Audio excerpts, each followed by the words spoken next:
Hey folks, here is the lab tutorial for Lab 5, which is all about spatial queries and whatnot. So I'm going to go ahead and share my screen so that you can see what I see. Cool. Share screen. All right.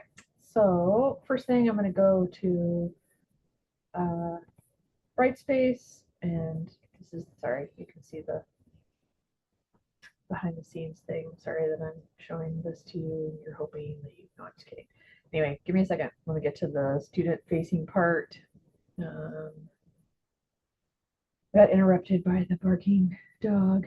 Let's see. You're going to download Lab 5 data. Here's your submission. There will also be a download for the, what you call it, the manual. Maybe I needed more coffee today. Haha. Okay, so let's get started. I'm going to open up the lab manual. It's going to say, cool, I'm working in Vermont. I'm using the select by location tool. I'm also going to do something in Washington, D.C.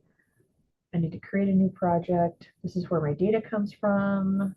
Okay, so I've already done this like 4 different times now. So I'm going to go ahead and open up ArcGIS. Let's see it. You're going to open up a new map. Okay, if you need me to walk you through that part, I can. So open up GIS. However you open it up on your computer setup, whether it's in front of you at school or at home, you're going to open up a new map. You are going to name this map Lab 5. You are going to make sure you put it in your Lab 5 folder that you should have created already, as well as unzipping the data for Lab 5. Okay, I'm going to go ahead and open mine back up. The first step is to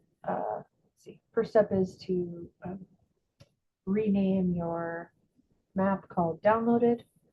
You're going to look in your folders.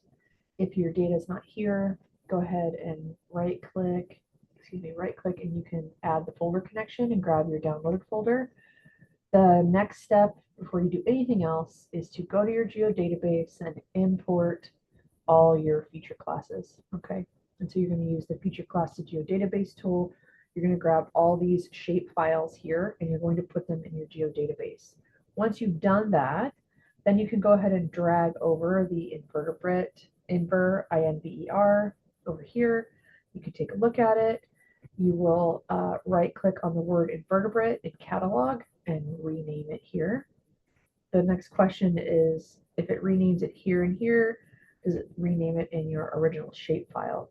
So there's one of two ways to check. You can upload it, or excuse me, open your download folder and you can see that it is still as a shape file downloaded as INVER. So there's the answer to your, I think that's question 1. Yep, okay. So now we're going to do a new map pane. We're going to add a new map pane, going up here to insert map. You're going to insert that. You're going to rename it public lands, and you're going to add major roads and public land from over here. It's kind of hard to see based on the symbology. So I believe the first thing you do is change symbology. Yes. Okay. And we're going to open up the attribute table so we can see what we're doing. So public lands, attribute table, cool. Major roads, attribute table. Okay. Public lands, symbology. I'm going to change it to, I can keep single symbol, but I think I'm going to make it look a little nicer. Let's see. Double click on that. There we go. I'm going to do a black outline and I'm going to make the inside color, makes me think of public lands green. And oh no, that's the outline. Inline color is green. Cool. Okay, apply. Make sure these are not weirdly light because then it's going to look like a selection. You can also change this to half a point if you want to make the outline a little less intense. See how it looks a little nicer when it's all squished together up there. For major roads, I'm going to look You can also look at public lands, but as I recall, this data doesn't have any big differences except for unique, and that would be too many things to symbolize. But for major roads, they have what's called auto class, and you can see that that has different numbers. And usually auto class means like the type of, it's an interstate, highway, side road, something like that. So I'm going to go ahead and symbolize my major roads. I'm going to use maybe graduated symbols, and I'm going to change the field to auto class. Cool. It's different weights basically here, but I'm going to change that color because that's horrific to look at. Usually, highways are brown. So all I did was the line width is different, right? So you can see the differences in, if I zoom out, right, these are the main interstates. There's Highway 7. I think that's about 89 or whatever. So that kind of shows you the differences. And then we have the smaller roads. Let's go ahead and save that. What does it want us to do? So we already talked about this. Now we're going to select by location. Okay. Object ID and shape area are the two things that you cannot join a table with. And that's because what? Object ID, is that something that we create? Okay. So now we're going to use select by location tool. All right. We are a GIS tech at Vermont Agency. This is a real thing. We want to look at public lands, major roads, and invertebrate communities, probably so they don't get squished. We've used select by attributes, but we're going to use select by location now. So we want to determine the percent of public land parcels that are within that have a major road running through them. Okay, so it'd be like a major road through a park or something along those lines. So what percent of public land polygons intersect one or more major roads? Oh, did I use the intersect tool before? Probably in the last lab, right? So I did use select by location. So I'm going to go ahead and I'm going to close the attribute tables. I'm looking at public lands. So I'm going to highlight that one, and I'm going to go find select by location, which is in the map ribbon. Select by location, and I want it to intersect with a major road. I don't need any distance because it's just an intersection. I'm going to go ahead and click apply and OK. And then I'm going to open up public lands again, and look at that. I have a number. Okay, so now you should be able to answer that question. You just have to do a percentage, which I know you know how to do. And then make a note of that number. So now we want public lands located near major roads, all right, within 400 meters. So if I just click select by location right now, it already has a bunch of things selected, and so that's not going to work. Even if I do a relationship within a distance, and I put 400 meters, oops, not 100, 400, 400, not 4,000. Okay, it'll automatically choose from the ones that are already selected, and I don't want that because that's not what I'm talking about. So I want to clear my selection, and then I'm going to do select by location, public lands that are within a distance of 400 meters from major roads. That's how you read this layout here. I'm going to click apply. It's going to run. I'm going to click OK, and look, that's how many I have. Cool. I think the question is about the difference or something. There you go. Okay. So now with it's still selected this time, we want to determine the total area of public lands that meet the distance criteria. Huh. Okay, so how are we going to do that? So what is the total area of public land polygons that intersect the area within 400 meters of a major road? So now I have things that intersect or that are within 400 meters, but I need them to also intersect a major road. So, I have to do select by location again, but I leave this highlighted. So select by location, public land intersects with a major road. I'm going to get rid of the distance. I'm going to make sure it's not a new selection, but select a subset from the current selection. Okay, apply. Cool, and okay. So now I need the total area. and I need to add these numbers up together and get an answer. Cool? Cool. So, hold on just a second.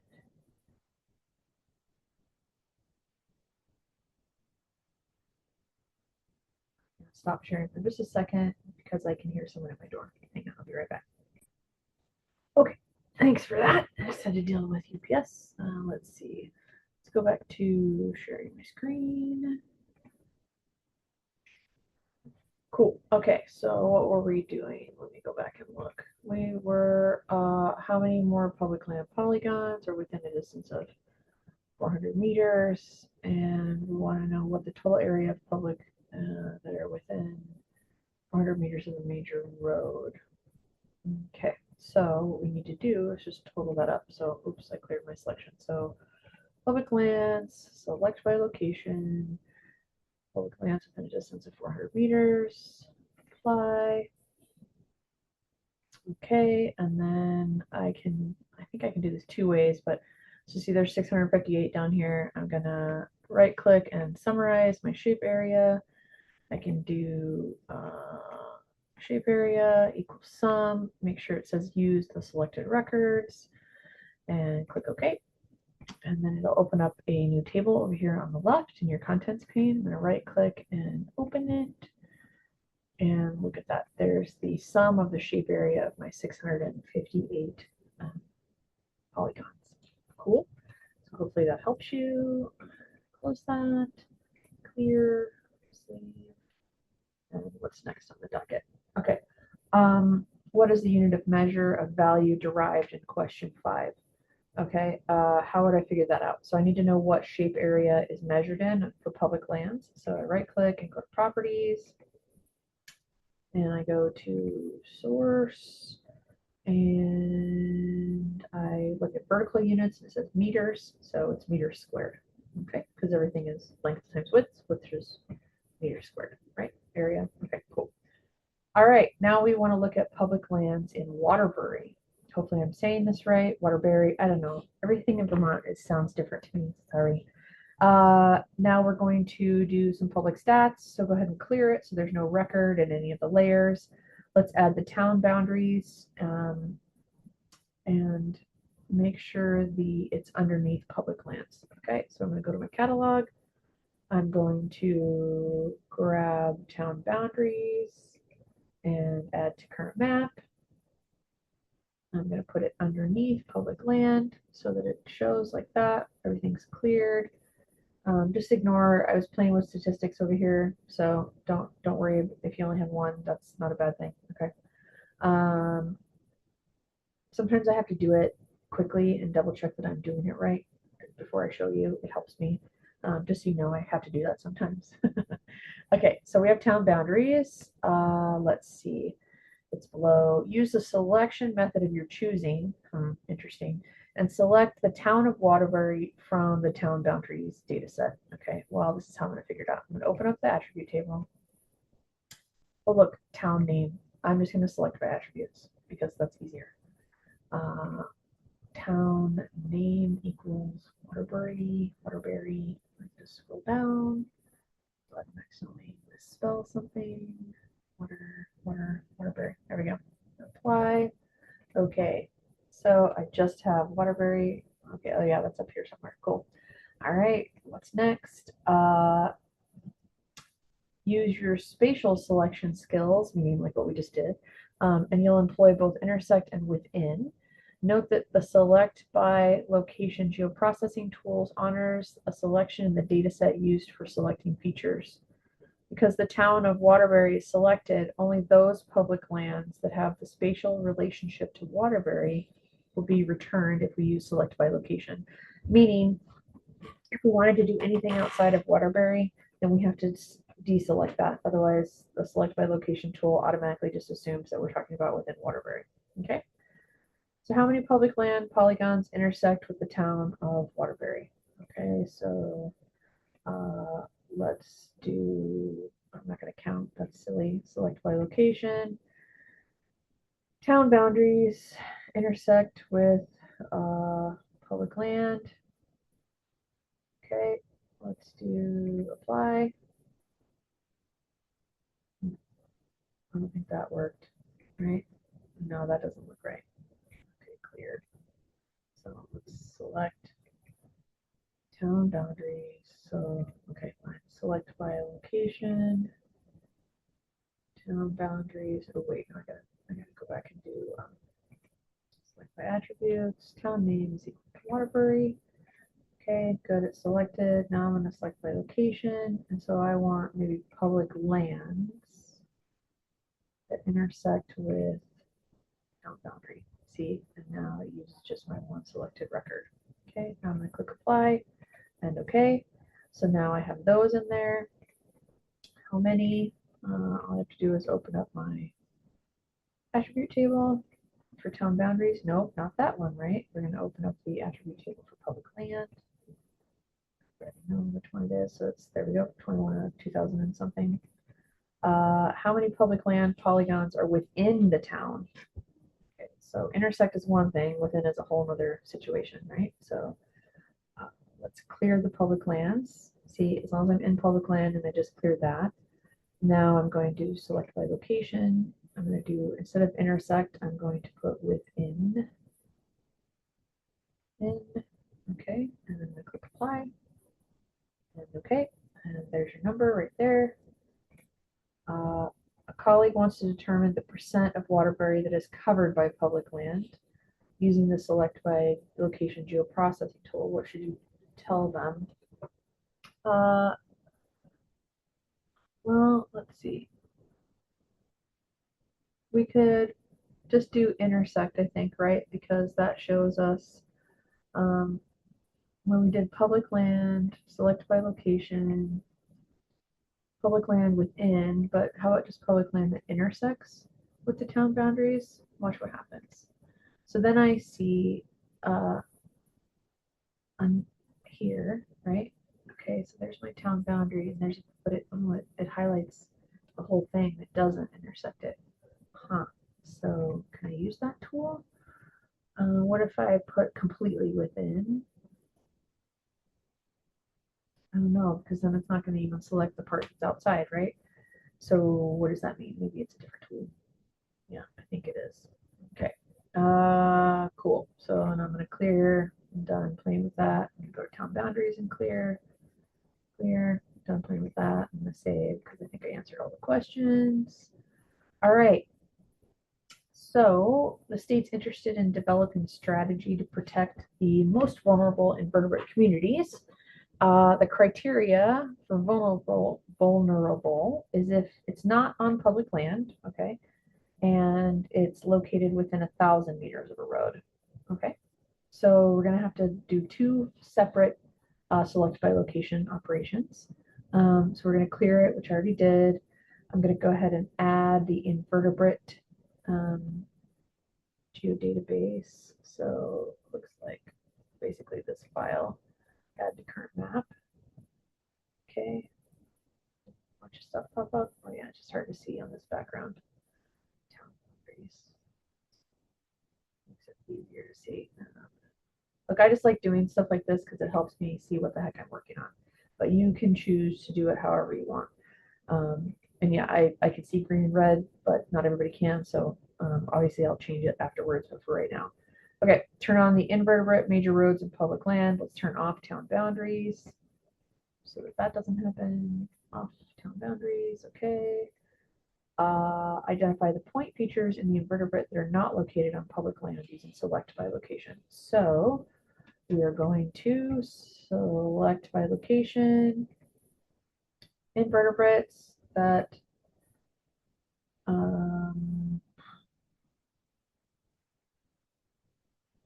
let's see. Oh, I wonder how we're supposed to do that, right? Oh, there's like a reverse thing. So contains are supposed to within and public land.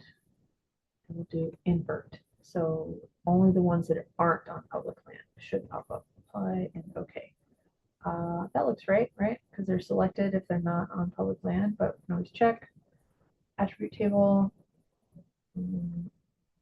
Okay, cool. Yeah, that looks right. Awesome. So we use the invert thing. Cool. What's the next step? Then, oh yeah, invert, right? Okay. Oh, I just said that. All right. We ran it. We can zoom and make sure, right? Like you can zoom in and see this is not on public lands. Okay. So you all are smart. You're figuring this out pretty fast, I think. Okay. Now we're going to do a second selection that are within 1,000 meters of a major road. So we have to do a subset because we don't want to lose this selection. So now we're going to do invertebrate, select by location, and we want invertebrates. We want to turn off this thing right here, right? We want major roads that are within a distance of invertebrates, and it uses the selected records, and we want 1,000 meters. Okay. So apply. Okay. Cool. So now you have roads that are highlighted that are near these, right? So we're creating this vulnerability index, which is something you do a lot with GIS for all kinds of reasons. Using the criteria above, steps 8 and 9, what percentage are considered vulnerable? So then you open up your invertebrate attribute table, and we have this many out of this many, and you figure out the percentage. Cool. So now we're going to do a spatial join. All right. Oh, now we're working in DC. So I'm going to clear and close. What else was I doing? Clear, close, public land, clear, town boundaries. Okay, everything's cleared. Cool. Awesome. So now you've answered those questions. So now we're on part 3. We're about halfway through. So if you need to take a break, stretch your neck, whatever you need to do, that's what I would do now. Now we're working for DC's advisory neighborhood commissions. You can read about this. There's actually a link here. So this is something that gets done often. Since you're starting a new analysis using data that's unrelated to the prior sections, and it's in a different part of the country, what should you do next? You should really create a new map pane because otherwise it's going to be weird, right? So there you go. You have 2 additional feature classes that you need. So advisory neighborhood and crime incidents. Okay, so I'm going to go back to, let's see, I want to add these from the map pane.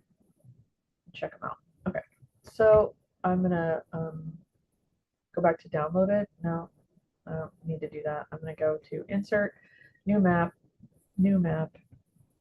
So I have a whole fresh and clean map. Go to my catalog. I'm going to grab crime incidents and this advisory neighborhood thing. Cool. I'm going to save it.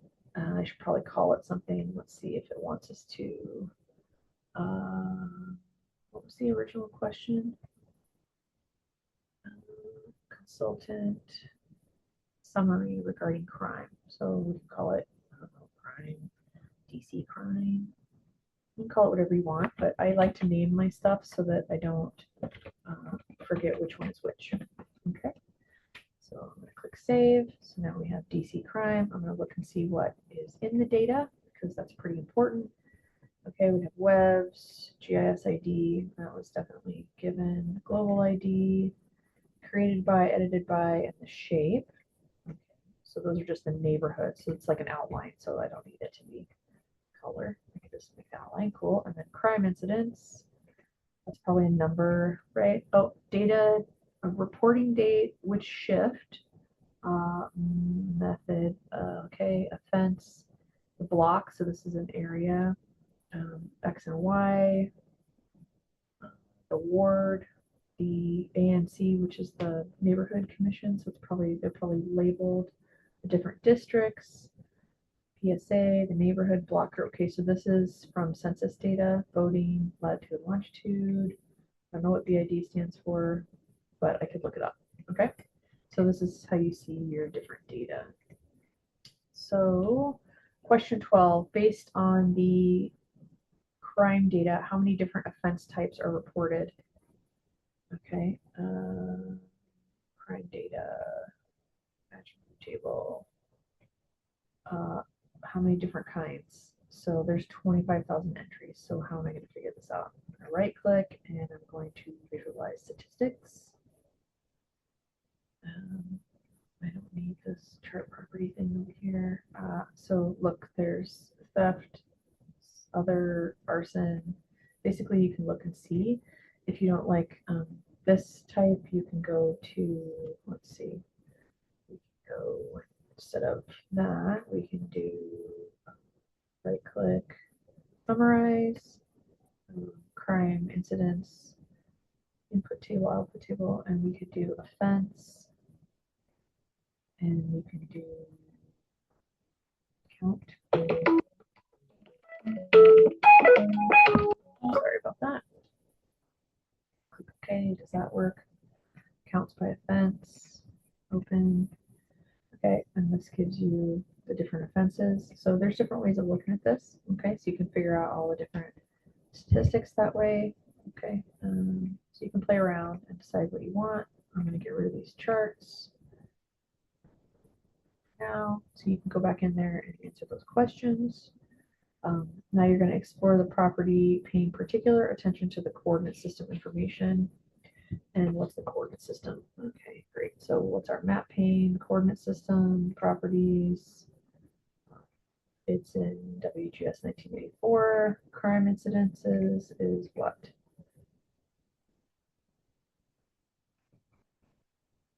Spatial reference. It's the same, it just has a GCS. And what's our advisory committee? Spatial reference. It's also, why is that? Because when you add things in here, a lot of times it just auto goes to whatever your map is set in. Okay, just as a heads up. Doesn't always, but generally does. Cool. Now, based on our understanding of the attribute table for ANC, what's the approximate area of the largest ANC? Okay, this is in acres, so fun. So I'm going to close this. I'm going to open up advisory neighborhoods in the attribute table. I'm going to look at shape area over here. I'm going to right click and sort descending, right? Because I want the biggest one. So this is something, shape area 0.0015, what, meters, acres? How the heck am I supposed to know that, right? No idea. But you can scroll back up here and read more about this using this link. So I'm going to hyperlink and see what it says. Okay, how fun. Neighborhood commission. There's the current selection. This is a web map. Cool. Do we have metadata somewhere? So you would need to go through here and find the metadata, which again, it's kind of how it goes. All right. Oh, I could look at my, let's see. Looks like it's the biggest one is 8D. Okay. Or 8. Let's see. Does that work? 8D. Okay. Here. A whole lot of other information that I don't really need. Commissioners, financial, nope. Let's see. ANCs by ward. 8. Okay. And then this map. Does this do anything? Nope. This is really common when you're looking for stuff. Okay. Let's go back. Is there anything else in here? So shape area 0, shape length. What the heck? Man, this is frustrating, right? If I just click on this web URL, that way, this takes me to the same thing. Let's see. Documents. No. How do I use this web map? I do 8. Zoom in. Where is it? Isn't it like this one? 8D. Oh, cool. Location did not return any results here. I got it here. Let's see. Advisory neighborhoods. There's no data that's helping me. This. Let's see.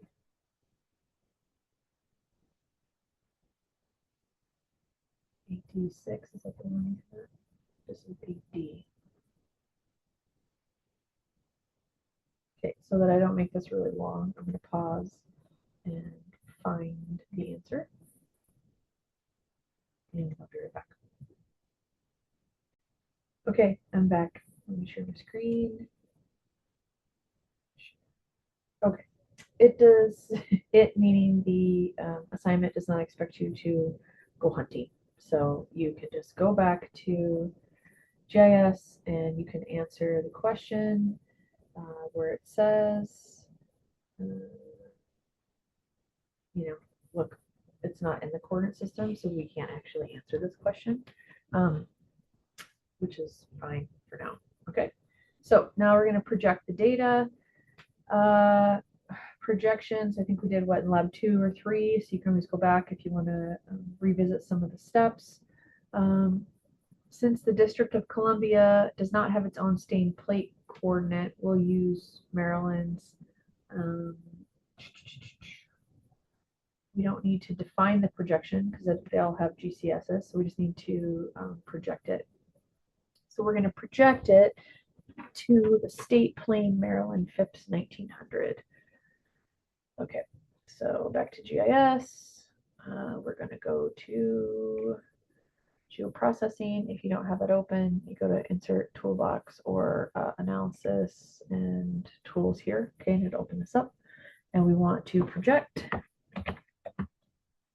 Okay, so we're changing spatial data from one coordinate system to another. We are going to change the neighborhood. Is it the neighborhood committee? Yeah, to Maryland FIPS 1900. So neighborhood committee. Nope, we're not going to use the one selected record. I'm going to clear that. We're going to name it something else. What do they want us to name it? ANC underscore 23. So I'm going to put that in here. And you can see, look, there's my geodatabase. And then this is the weird name. I'm going to put a new name in here.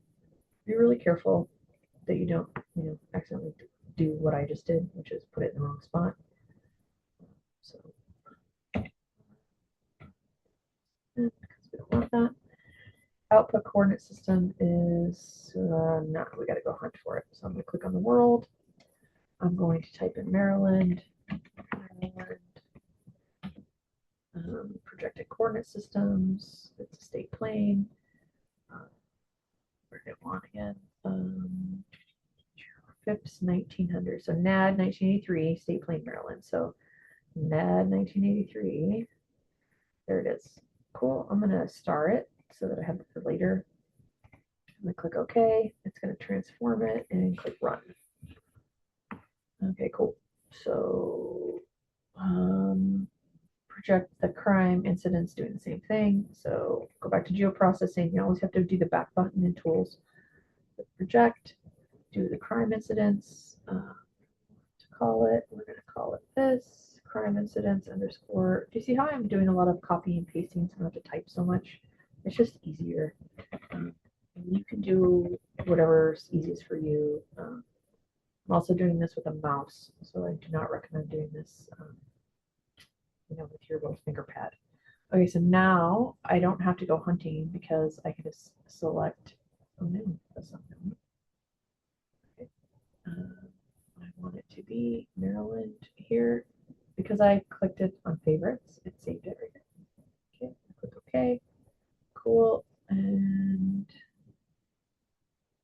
run.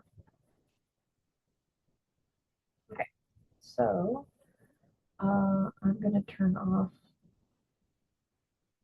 my old advisory neighborhood committee and old crime incidents one. Put these here. Those are my old projections. I'm just going to remove them for right now. I just like to keep my map pretty clean. So this is the new projection. Okay. Let's see. After I project both of them, changed it. Yeah, you want to get rid of the old ones so that you don't mess around with them. Okay. So it should be here in your contents pane, but if it's not, if you go to your catalog, you have new ones now. So when you use that project tool, it creates a new feature layer. So you have the old one here, and then the new one that's projected differently. So if you ever screwed up and you need to go back, that's how you do that. Let's see. What should you do now that the coordinate systems is different from the system of the map pane? Call it quits. It's just too difficult. No, don't do that. Leave the coordinate system unchanged. Change the coordinate system to the map pane for Vermont State Plane. I don't know. What do you think we should do? Oh, hold on just a second. I'm going to answer my App Store. 1 second. Okay, sorry about that. Share my screen. Share. Okay, so we're back to the question. So what should I do? Give up? No. You need to change your map pane to match the rest of it, right? So let's go ahead and do that. So DC crime, right click, properties, coordinate systems. Whoa, how do I remember which one it was? Scroll all the way to the top, go to favorites. That's what happens when you click that little dot thing. Oh, did I choose the wrong one? There's 1900. Right. I'm gonna double check really quick because I think I might have screwed something up. Did I screw up? Pick the wrong one. No, there's 1900 for that one. Just double checking because I just saw something funky. That one's 1900 too. Okay, all good. See how that looks a lot better. Go ahead and save it. So everything needs to match. All right, so now we're going to summarize data with a spatial join. Ooh, fun. Okay, crime data are not included in the polygon, so there's no information in the crime point, and so we're going to have to do a spatial join. So you can do it on the spatial relationship points that are within the polygons, all right? And this is different from just the regular table joins where we have a common key, okay? So you can actually do spatial joins when you don't have a common key, but something has to overlap location-wise. Does that make sense? So it's a spatial join. That's why it's called that. So we need to figure out how many reported burglaries and robberies are in each polygon that is the ANC. All right, so in order to do that, first we have to figure out which ones are in which polygon, and then we can count them based on the type of reports. So we're going to create a new feature class that's only the points from crime incidents that is a burglary or a robbery. All right, so back to GIS, we're going to crime incidents, attribute table. First, I'm going to go to offense, right? I'm going to select by attributes. So select by attributes. I can do it this way, or I can do, select by attributes. I'm going to do offense is equal to burglary, add clause, or offense is equal to, what was the other one? Robbery, burglary or robbery. Sorry, my short-term memory sucks. Yeah. Okay. So burglary or robbery, apply, and okay. So now I need to make this into a new layer. So I'm going to go to geoprocessing. I'm going to do something called export. I want to export the features. See this right here? Okay, so my input features are the crime incidents. I'm using the selected records. I'm going to call this burglary only, unless it did say something in the manual. Oh, we're just going to call it burglary robbery instead of the whole thing. So I'm just going to do this part. Cool. So burglary robbery only. You can call it whatever. All right, that's fine. Burglary robbery. Fine. That works too. Okay. And see how it uses the selected records. Cool. And then I'm going to click run. Why did I use export instead of just select layer? Because this is the other shortcut, right? So you right click selection and make a layer from selected features. You can totally do that, but it's temporary. It does not put it into your catalog. So you can see here's burglary robbery now. So I'm going to turn this off. I'm going to clear my selection because I'm just working with burglary and robbery incidents. Go back to my manual. Now what does it want us to do? Question 15, how many burglaries and robberies have occurred within 2023. Okay. So I'm going to close this. I'm going to open up burglary and robbery attribute table, report date. So let's see, select by attributes, report date is equal to, how about contains, right? On or before, on or at includes the values. No, just 2020. Apply. Valid expression. Fine. Thank you. Do that. That's way too much. Is after. Okay. After 12. Let's see if we can find 12/31/2022. Right. It looks like 2023 is the last one. So let's go down to where it says 2022. Are there any? Oh, look, they're all 2023. Cool. Never mind. So how many? This many down here. Okay, that's how many burglaries and robberies there are. Okay, next from the analysis menu, we want to do a spatial join. So we're going to go basically the toolbox again. If you might have it still open down here, or you just click the toolbox. You're going to click on spatial join. Spatial join. It's an analysis tool. It allows you to figure out what the spatial relationship is. So before setting the parameters, make sure you read this geoprocessing tool stuff to understand what you're doing.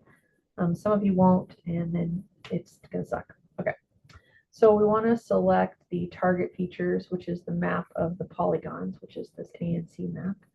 We want to join the features to the burglary robbery. So the join features is burglary robbery. Okay, we're going to name it this ANC burglary robbery 2023. So output feature class, I'm going to call this ANC burglary robbery 2023. Cool.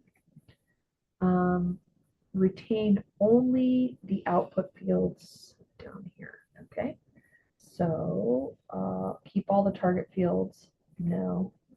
I want to look at the fields. Oh man, there's so many, and I don't want all those. Which ones do I want? ANC ID, name, and offense. That's it. So how do I get rid of them? I hover, and I can X out like this. What was it? ANC, name, and offense. So no, no, cancel. No, no, no, no, no, no.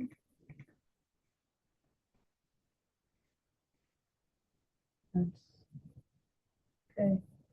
What if I accidentally delete one that I meant to have? I go back up here to add fields. No, go to edit. Yes, and you can drag it back over through using this. Okay, so you just drag it and put it back in. Okay. Rid of these. So, because I only want those three.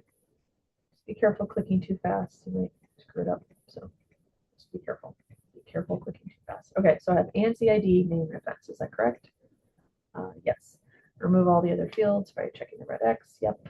Cool. So it should look like, oh, we are going to keep the target features.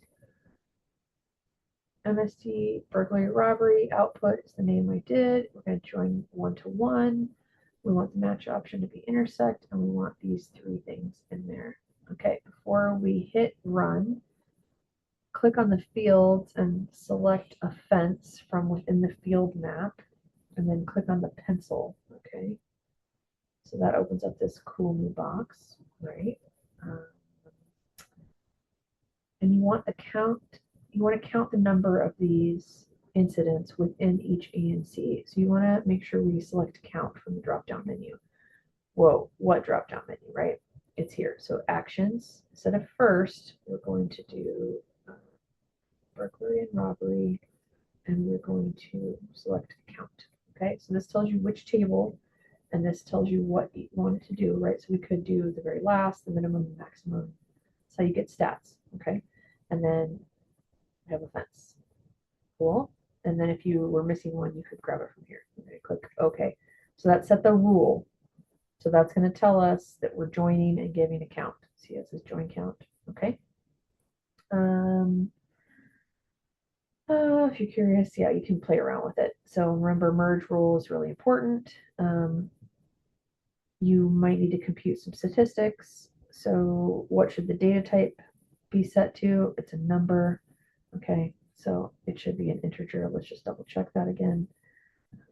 Click count text. This should be an integer. Let's see. Sure, short is fine.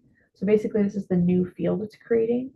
Okay, so you know how to calculate a field. This is just the way you do it while you're doing a join. Pretty cool, right? So like one less step. Okay, so I think that's it.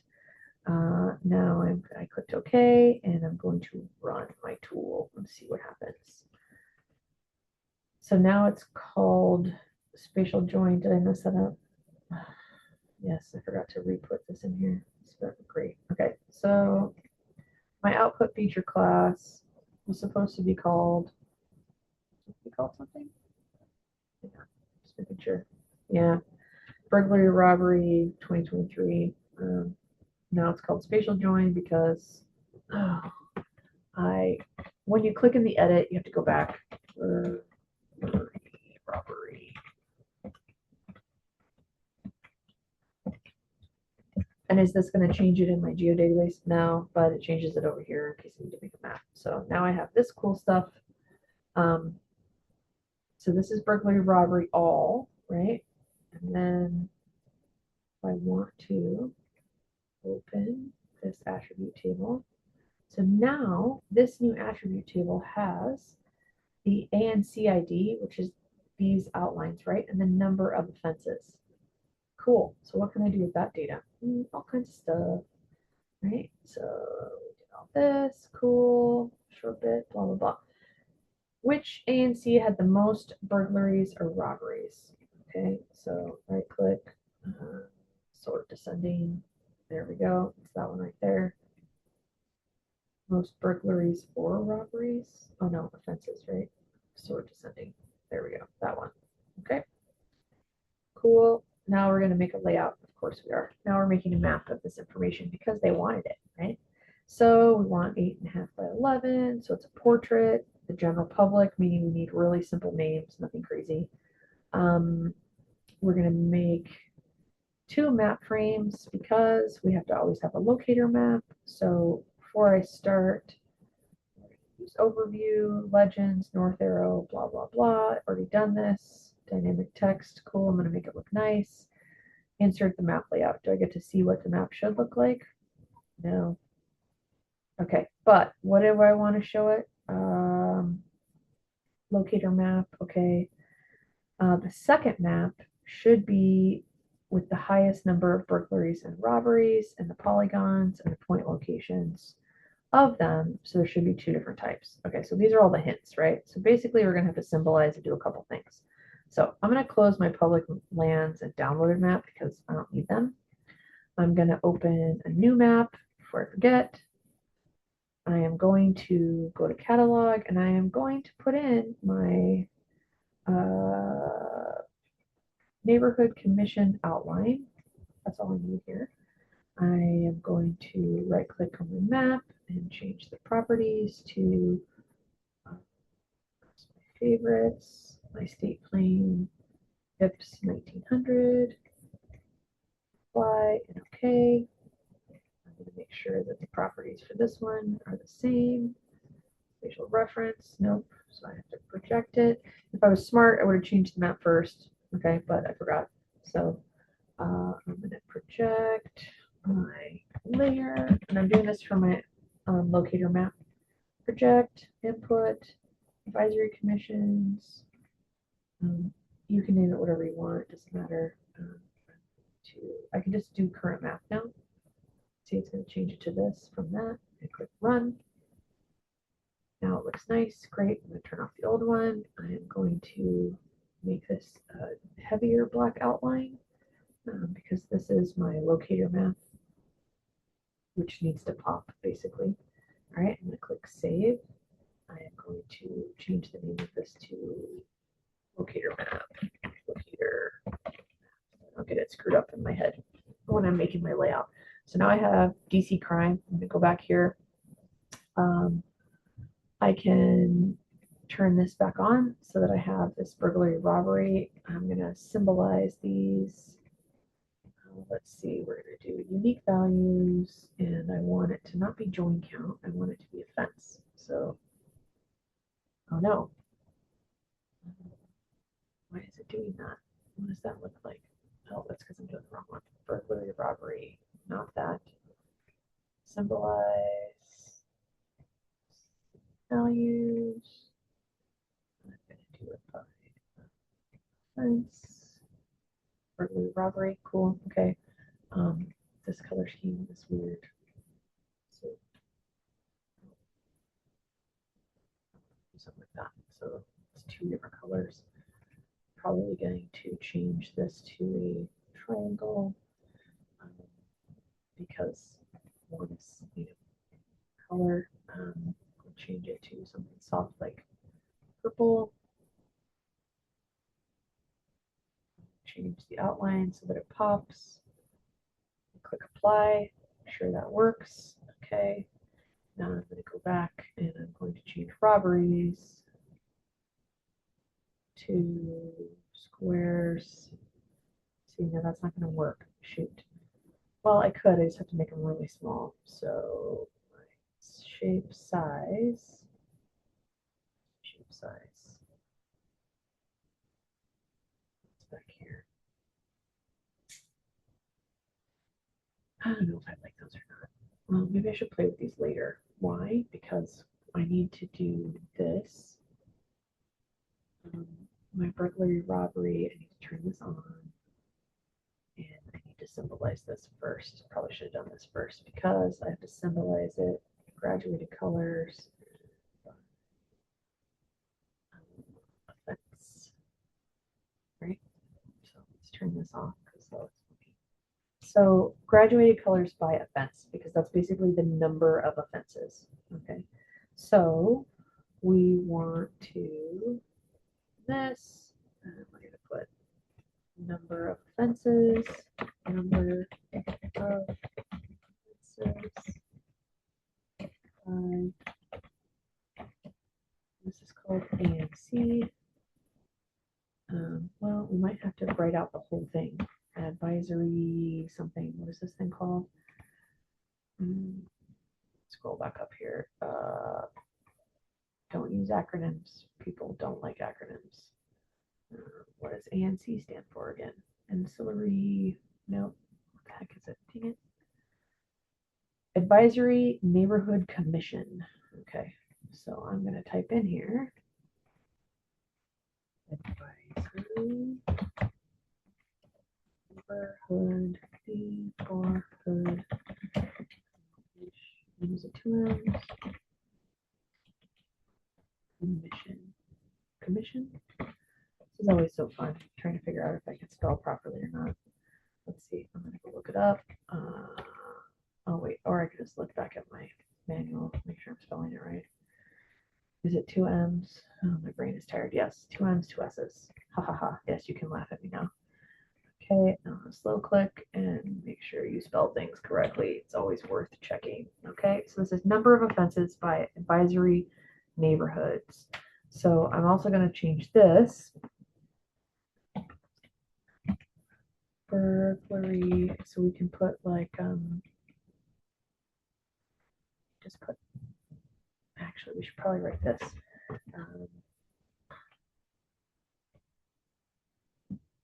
Offenses advisory.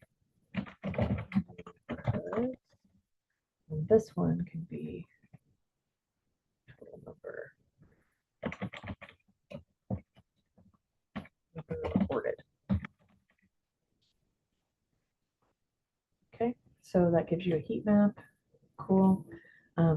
You can do yellow to red. You can do any color you want as long as it makes sense. All right, so given the fact that I am giving this to the general public, I'm going to try to not use greens and reds. So I'm going to switch to purple. Okay, it's a little softer. Um, some people like using shades of blue. You can use shades of like orange. That might work a little bit better. It's not technically red, right? We can also do different color schemes. You can go in here and click and let's see, will it let us do this color? Yep, okay. So you can type in something called colorblind and you can choose some different classes. Let's see, it looks like I have 5 classes, so we'll go ahead and use orange. I could also use gray if I wanted to. See, just double click and okay. So that also does the same thing, right? It's all about showing the public. It's not necessarily about giving it any kind of emotion unless that's what you want to do. So you also need to be careful because colors invoke emotions, as we have discussed. You can go in here and go to feature layer and you can play with the transparency as well. So if you wanted to show that background, okay. I might also change my base map to streets just because I'm doing a DC area. So I want something that makes more sense to maybe the public that I'm showing it to. I can also mess around with the transparency of this layer. See, so I can pull this one, make it a little bit less cool. Okay, map. All right, so it shows you a couple different things. This gives you the color. It's up to you, right? You can play around with these. You can use navigation. Um, just remember that you're showing this to the city.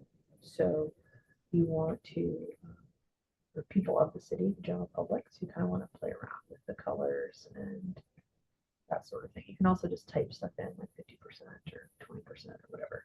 So a lot of times I do this just because it makes what I'm talking about pop a lot more than um, just the background, but it gives people an idea of where I'm working. All right, so what else are we showing? Oh, now we got to go back to burglaries. Okay, so now I can put burglaries and robberies back on here. Whoa, that looks horrible. I'm going to go back to symbology. I'm going to change this color setup to sure orange, green, and purple. I think I will make this robbery much smaller.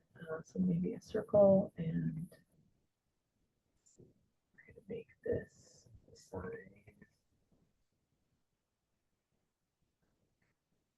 4 point, and this color like a bright hot color, so it pops on that black and white map.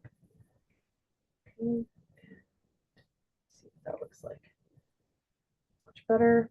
Okay, and now we are going to go back to the burglary and change that one to, see now here's the tricky part. So you have circles that are covering the triangles. So if I leave the triangles the same size, I can make them just a little bit bigger. I can take the outline away and I can make them no color on the inside. Outline with this one. Make that outline color really dark. Maybe I'll make the weight a little bit heavier. Okay, let's see what that looks like. Yeah, so it's hard because one covers the other. So a lot of times what you will want to do with a map like this is make this outline color pop a little bit, like a bright blue or greenish, something highlightery, and make the outline width heavier. And then I'm going to go back to my dots and I'm going to, again, no color in the middle and make that outline color that like more popping color, if that helps. Just so do you see why I'm doing this? This allows you to get more data onto a map. Ooh, that still looks gnarly. Shoot. Looks so ugly. They need to be smaller, I think. That's really hard to see now. Okay. Maybe they do need to be solid. So you kind of have to play around with the symbology here, but you need to be able to see it. So that's the tricky part. I just do black ones. Make a little. Sure, why not? I'm just going to make a little. Okay. The rubberies with this pink color outline. Okay. So you can zoom in. You can see the differences, right? But it's darker. That's why transparency.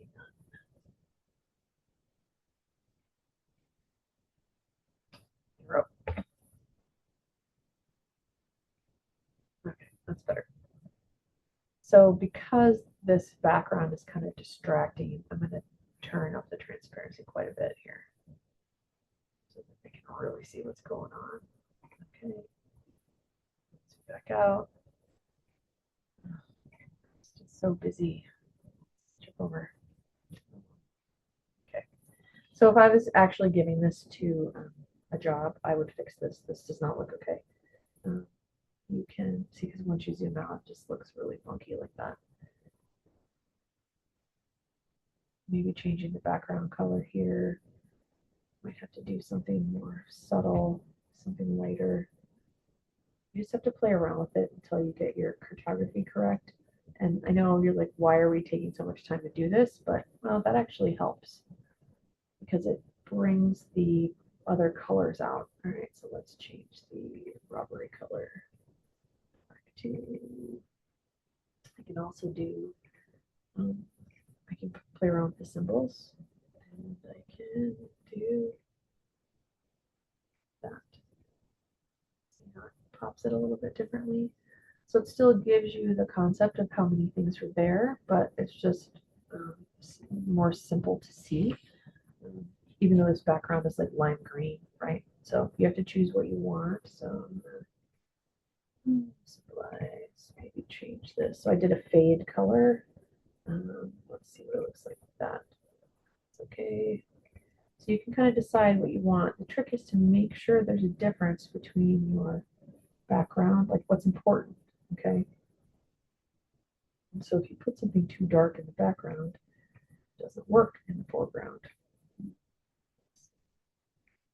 That looks like that might work. Yep, I think that'll work for now. Okay, I'm gonna leave that as such.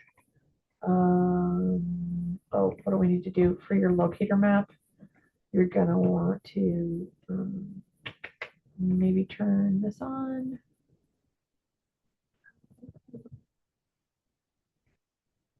Oh yeah, not that one because that's not our projected one. So we might want to change the symbology here to match our colors. You want to match whatever we did in the other one. Okay, or you can just do single symbol, and that's fine too. Just make sure that this is, not distracting in some way. So gray. Just let's exactly.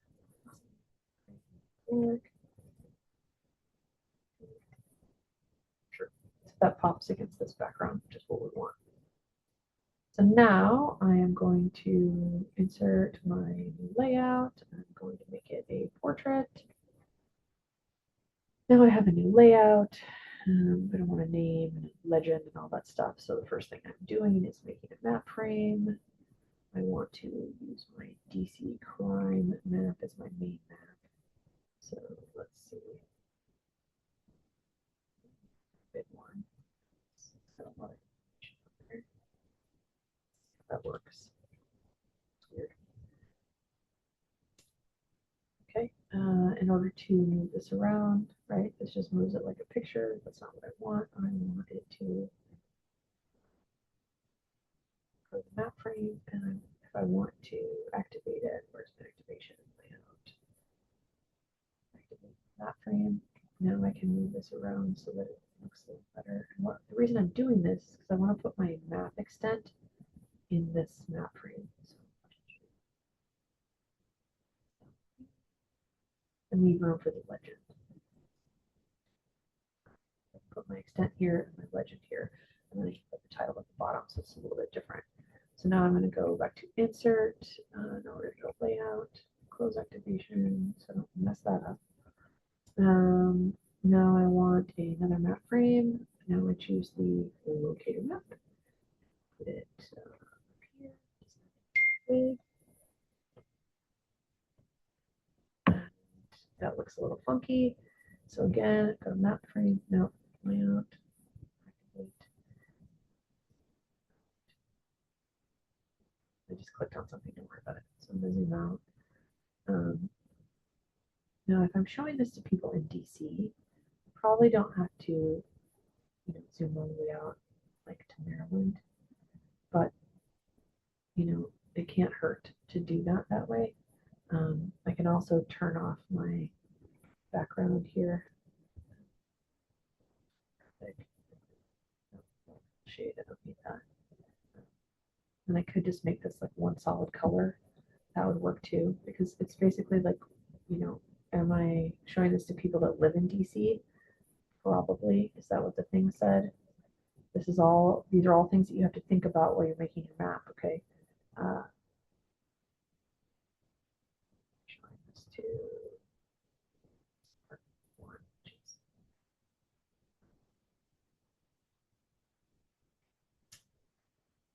assignment is a base map layout. Your supervisor, it doesn't say, oh wait. Okay, the map layout will be distributed to the general public.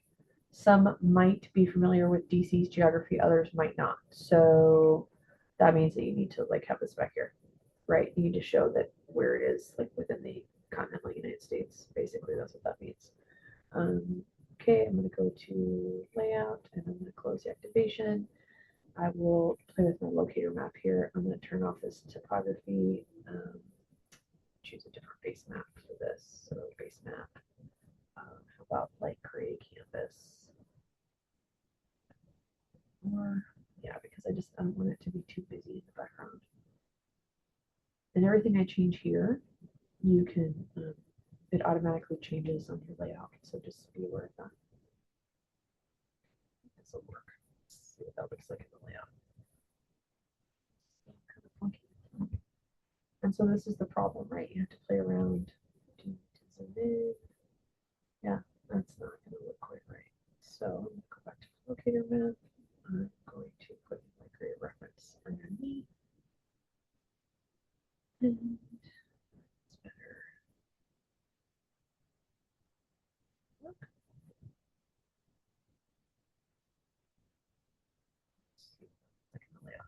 Yeah, that's better.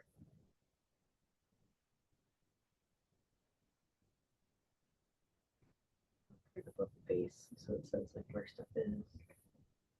Okay, that's a little better. So there's Washington, Dover, Okay, so general public, sure, that might work. You might have to zoom out a little bit more. All right, but right now I'm not in that map frame. I'm done. I'm going to click off here so that I'm not accidentally clicking and stuff, and I'm going to click save. Click, click, click. All right, so what else needs to go in here? A north arrow, a title, etc. You can also do a different landscape. It's completely up to you. I just like to do stuff based on where I'm sharing it, like it's going to go on a poster or whatever. Let's pick a legend. See, there's all kinds of options. Kind of. All right. Let's see what that one looks like. Okay. Legend. Down here. Oh, good. I need it big enough. All right. So I'm going to move my legend like that. What do I want to do? I want to, play around with it a little bit. I want to change some of this. I don't like to old school. I like times. Regular works. This is ugly over here, so I can change it here.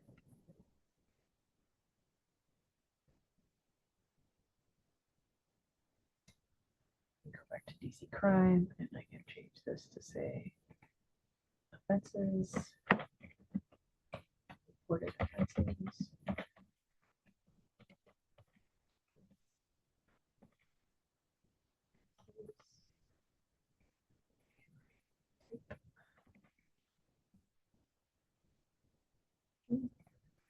My layout, yeah, that looks better. I do not want the thing that says legend on there, and I don't want. Where is this? This is fun. Every time I do stuff like this, I always have to find it. I don't want the word legend.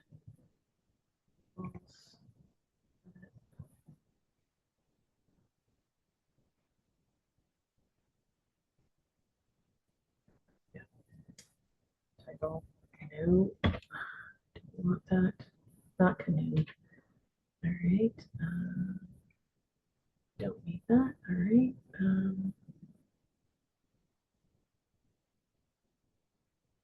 All other values. Ooh, that's not nice. Let's see. That. Get rid of that. Go back to symbology. Turn that off. And I can also click right here, right click, right click, move it because we don't need it in there. Click save, go back to my layout. As you can see, I go back and forth a lot to see what I'm doing. Off here, reported offenses, advisory neighborhoods. Okay, I mean, that's fine, you know, but I could change this around a little bit.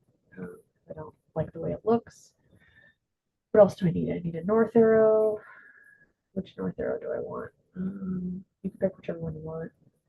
I usually go with something simple because it's easy. Okay. How do I know how big to make my scale bar? So if it's me, I go and I look at what is the square mileage? Mileage of, it's about 68 square miles. Okay, so that kind of tells me how big my legend should be. So in miles, because it's local, so scale bar. Here's miles. Cool. This one's pretty simple. So is this one. Usually try to keep it really simple when you're putting it out for the public. So try that one and see what it looks like. Draw it out. Okay, so that's 3.6 miles. Let's see. Since the whole thing is 68 square miles of Washington, D.C., this is probably too small, so I need to edit it. So I'm going to scale bar. I'm going to change, oh, that's the gallery. I have to click around in here and figure out what I'm doing. So, let's see.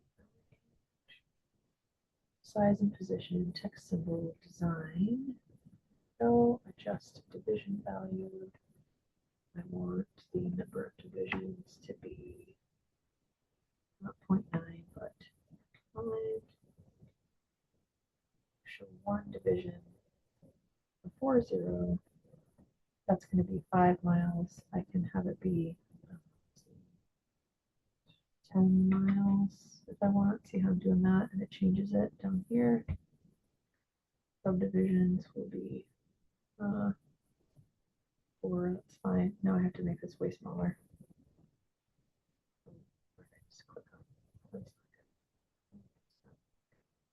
This is the tricky part about messing with this stuff. So 10 miles, 6. Where did that one? This one? Name. Okay, division value 1.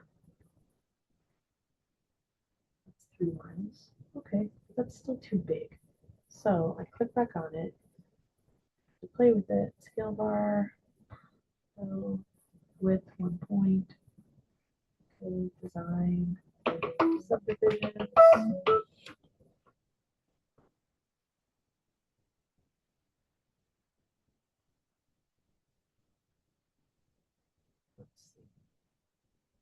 So 1 to 3 miles is not going to work because we know that this is like 60 miles. So I need to make this way smaller. So I can either sit here and play, oh, there's 1 mile. Okay. that? Like 60, 60. Seems too big. So maybe I'll do it a little bit smaller. Smaller. Okay, that might work. All right, so half a mile.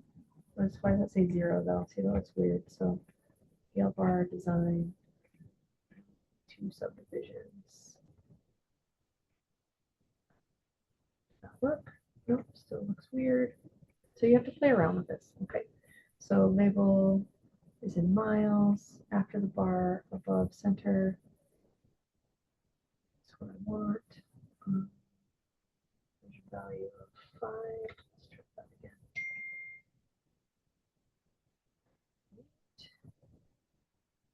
Let's see.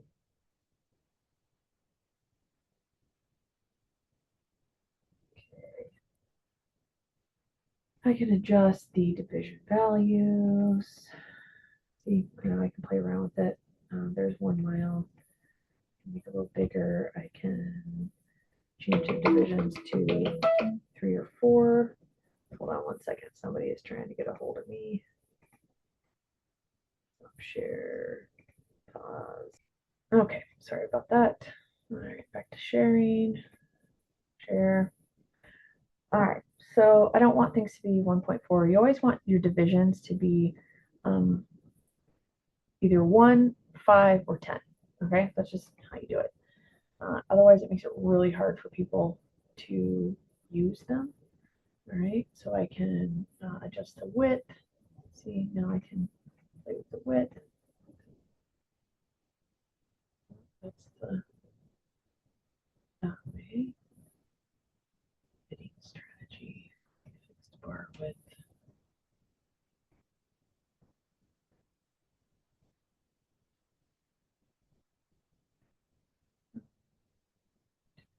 And division value. Division value.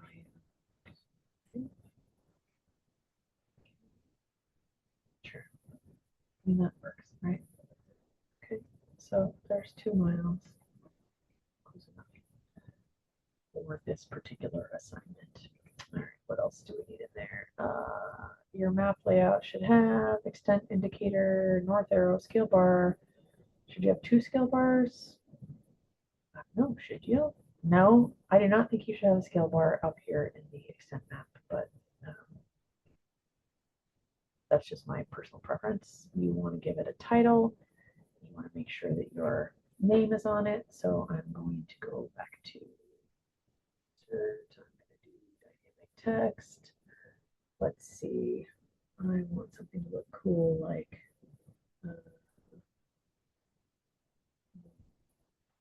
service layer and credits. See, I can put it right here. See, it does it for you. So if you ever have to publish something, you can change the color of this, which I had to figure out how to do once. So that's the service credits for the data that we're using. What else do we want to put in here? We want to probably put a title of some kind. So I'm going to use text and I'm going to put a title down here that said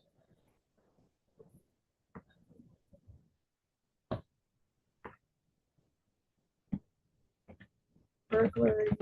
It's way too big, but I'll fix that in a second. Let's see.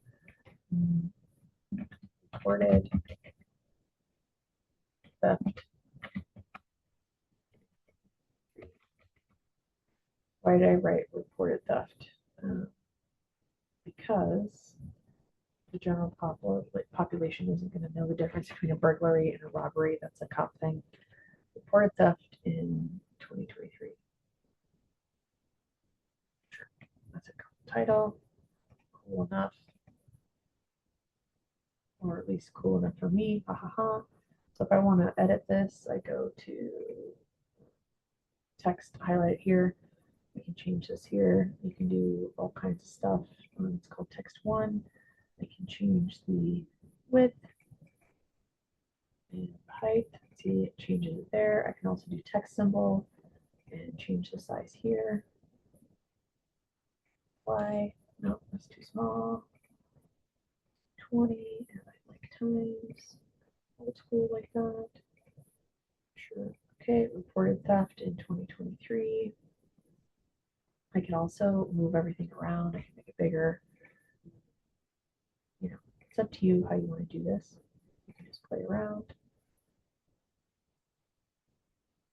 And then I need to also write by, my name. So I'm going to put by Dorothy Horn. Okay, or by whoever you are. Does it have everything it needs? Sure. Could I add or change? Sure. But what are the things that are required so I don't lose my points?